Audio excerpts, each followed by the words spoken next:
కుమారుడిపై ఉన్న కోపంతో ఒక తండ్రి బైక్ను తగలబెట్టాడు. ఈ ఘటన విశాఖపట్నం జిల్లా పెందుర్తిలో చోటు చేసుకుంది.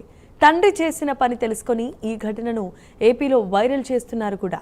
వేపగుంట సమీపంలో బంటా కాలనీకి చెందిన ఒక వ్యక్తి ఆటో డ్రైవర్, ఇద్దరు కుమారులు, ఒక కొడుకు కాలేజ్ వెళ్లేందుకు బైక్ కావాలని అడగటంతో ఏడాది క్రితమే కొనిచ్చారు. ఆ బైక్పై స్నేహితులతో షికార్లు ఎక్కువైపోయాయి.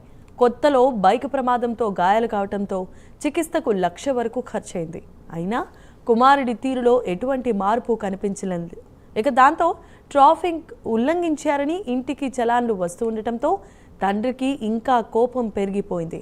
కుమారుడు గాడి తప్పుతున్నాడని భావించి బైకును తన నివాసానికి దూరంగా తీసుకెళ్లి తగలబెట్టేశాడు.